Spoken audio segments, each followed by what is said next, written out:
Some time ago, I was asked by EPZ if I would like to try their latest product. I of course said yes, and here it is, the EPZ M100. Officially the first eartips I reviewed.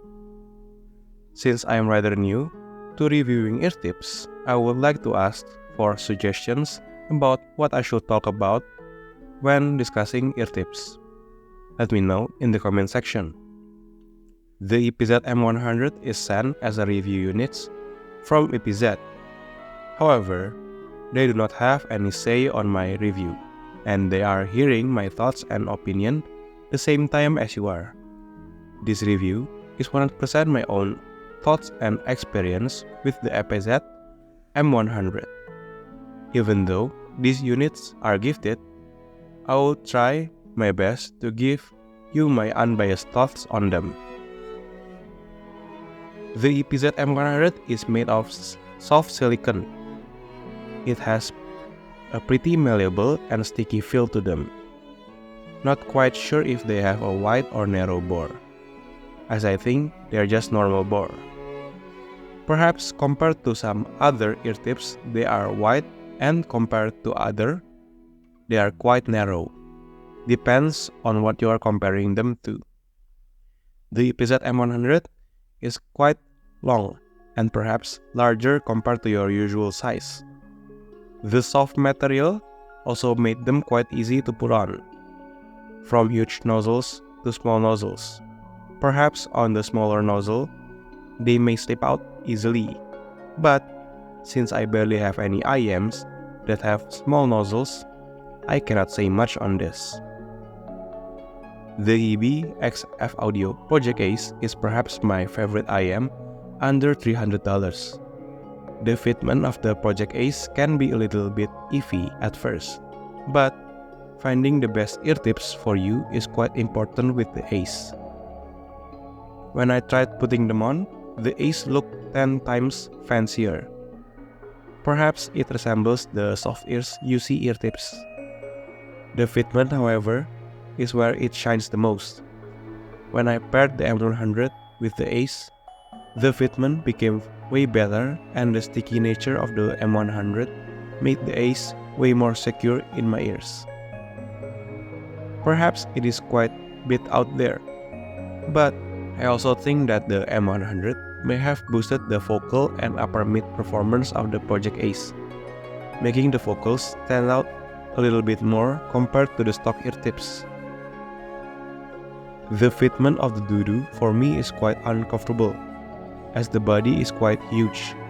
Because of the diver type and the nozzle is quite short, the M100 works best with IEMs that has shallow fits, like the Tin Hi-Fi Doo-Doo or maybe the Elysian Pilgrim.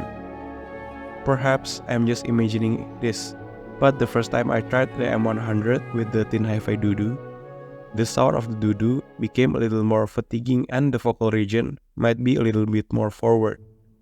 This issue is no longer present when I get used to how the doo-doo sound, and I quite enjoy the fitment of the doo-doo. Perhaps quite redundant to buy even more eartips for the DaVinci, as it already came with a bunch of eartips you could think of. And I finally found what the M100 might not be good for. Perhaps it is not really a problem, but for me, the DaVinci already has a quite long nozzle to begin with. Adding a little bit more to that nozzle with the M100 might make the fitment slightly off. This is mostly talking about the fitment, but again, your ears and mine can be quite different. Since the fitment of the M100 plus the DaVinci barely works for me, I did not really listen much with this combo.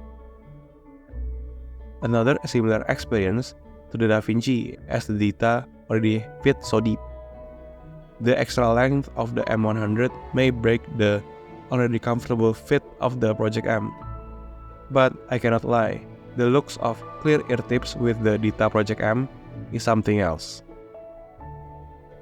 Perhaps they are not really easy to tear apart unless you use sharp objects when interacting with them. But what is an actual concern right out of the box for me is whether or not they will turn yellow. After daily driving them for more than a month now, they do get slightly yellow. I tried cleaning them from time to time, but it seems like it doesn't work. Perhaps they are quite resistant to yellowing because I just noticed this quite recently. The EPZ M100 is a liquid silicone eartips from the brand EPZ. The M100 has a quite soft and sticky feel to them. Costing around $5 a box, the M100 is a perfect eartips for those who are looking for eartips that looks fancy, or for those who would like a deeper fitment to their IEMs. Perhaps, in the sound department, the M100 might boost the vocal or upper mid-range area quite a bit. But I can't really say for sure, as perhaps this effect is different between IEMs and ears. I don't really know how to rate eartips, but they get a thumbs up for me. Thank you EPZ for trusting me with the review of the M100, and I'm really sorry that it takes quite a long time to assess this product. Thank you all for watching and supporting me to this point. Still can't process, I got 1,000 subs already. Thank you again everyone for supporting me, and I wish you all a great day.